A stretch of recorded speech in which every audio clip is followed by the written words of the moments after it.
इसमें दोनों जो विधानसभा के सदस्य सभी दोनों पार्टी में थे और सिंह जी भी थे। सभी ने अपने शोकाद्वार जो है के माध्यम से पंडित सुखराम जी को याद किया। लंबा समय राजनीति में रहे वो, कारण तभी था कि बहुत से सहयोगी रहे और बहुत से उनके कामों से प्रभावित रहे। इस वजह से जो है सबने अपनी तरफ से शोकाद्वार पर प्रकट किया। मुख्यमंत्री जी ने भी अच्छा बोला, मंडी से संबंधित थे, तो इसलिए मुझे अच्छा लगा और मैंने भी अपनी तरफ से जो बातें कुछ कहनी थी हाउस के अंदर, क्योंकि मैंने कहा कि दो नेताओं का प्रभाव मुझे रहा, पंडित सुखराम जी का और आज वीरभद्र सिंह जी का। बहुत कम मौका होता है कि एक परिवार के अंदर मुझे उनसे सीखने का मौका मिला और ये बातें मैंने हाउस के अंदर इसलिए कही कि कुछ चीज़ों को गलत तरह से प्रोजेक्ट भी किया जाता है, क्योंकि भाजपा में आने का ना उनका कभी सोच ही ना उन्हें कभी सोचा था। वो मेरा और मेरे बेटे का फैसला था और जब फैसला हमने ले लिया उसके बाद उन्होंने कभी हमें ये नहीं कहा कि तुमने क्यों गलत फैसला लिया। परंतु मैंने आज जो कहा कि हो सकता है कि उनको लगता था कि समय नज़दीक है, कब इतने समय, तो कांग्रेस में जाना उनको और बेटे को कांग्रेस में ले जाना शायद उनके लिए उनका सही कदम मान सकता हूं, क्योंकि अंत में वो एक भारतीय जनता पार्टी ने कांग्रेस के रूप में उन्हें अपने देह छोड़ा है। तो ये मुझे लगता है कि पहले तो मैं बहुत दुखी था कि उन्होंने गलत फैसला लिया, परंतु मैं सोचता हूँ कि अपने लिए ठीक था। अब क्या होता है वो तो राजनीति की आगे सोच हो सकती है, परंतु शायद अपने लिए उन्होंने ठीक फैसला लिया कि अब वो शांति से गए। और जब भी वो बुढ़ापे में जब हम बैठ के बात करते थे तब भी अब हिमाचल के बारे में सोचते हैं कि मैं क्या कर जाऊँ, क्या मेरे दिमाग में है।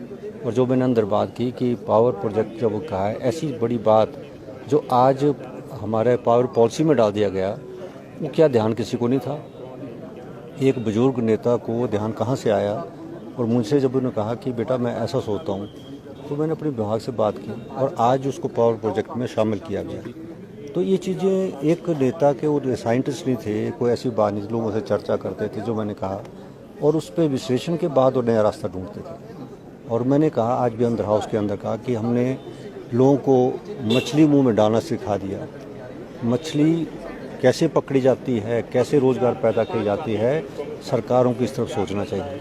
आज हम बिजली की बात करते हैं, कोई 125 यूनिट, कोई 160 यूनिट, कोई 300 यूनिट की बात करते हैं। तो इस तरीके से हम लोगों को प्रलोभन से राजनीति में आगे ले जाने की बात है। क्यों ना ऐसा रास्ता ढूंढें जहाँ से हमारे तरीके से लोग जिएँ, अपने रोज़गार पैदा करें और ये चीज़ों के ऊपर जो सस्ती चीज़ें हम काम करना शुरू कर रहे हैं राजनीति के अंदर, उससे हट के करें। और ये बात मैंने अंदर भी हाउस में की कि सर आपने एक बात और कही कि जब आपके ऊपर इल्ज़ाम लगे, लोगों ने ढोल नगाड़े के साथ फिर भी आपका स्वागत किया और पंडित सुखराम ने कहा कि हमने काम किया है और जनता हमारे साथ है। अब जनता क्या चाहती है सर, क्योंकि आप अभी भाजपा में हैं, अब क्या जनता चाहती है? क्या आप अभी चुनाव लड़ेंगे या आपके सपुत्र चुनाव लड़ेंगे तो कौन सी पार्टी से लड़ेंगे सर? क्योंकि जनता चाहती है, जनता आप और आपके परिवार के साथ है।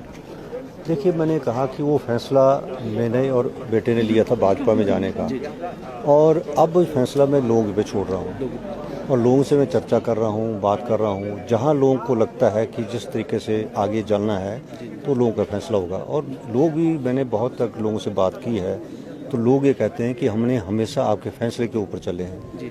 और 8 चुनाव वो जीते हैं, 1 चुनाव बाई इलेक्शन था, 9 चुनाव वो लड़े, 4 मैं लड़ा, 13 चुनाव जो है लगातार जीतना किसी विधानसभा से, शायद ये एक ही ऐसा विधानसभा क्षेत्र है जहां हमारा परिवार इस विधानसभा में कभी हारा नहीं है।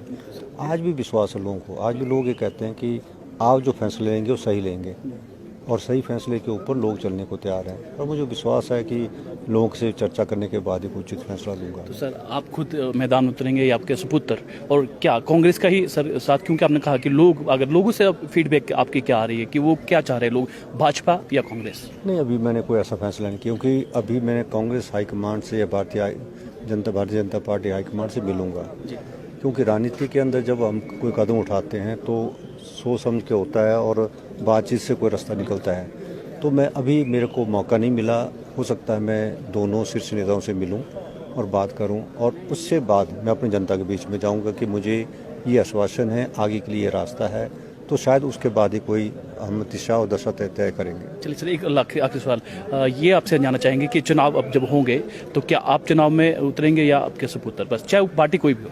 नहीं, चुनाव में मैं ही जानना पड़ता, क्योंकि लोगों से जब चर्चा की है तो लोग अभी चाहते हैं कि एक चुनाव मैं लड़ूँ, तो इसलिए ये चुनाव मुझे लड़ना पड़ेगा और इस चुनाव के बाद फिर देखते हैं राजनीति के अंदर कैसे।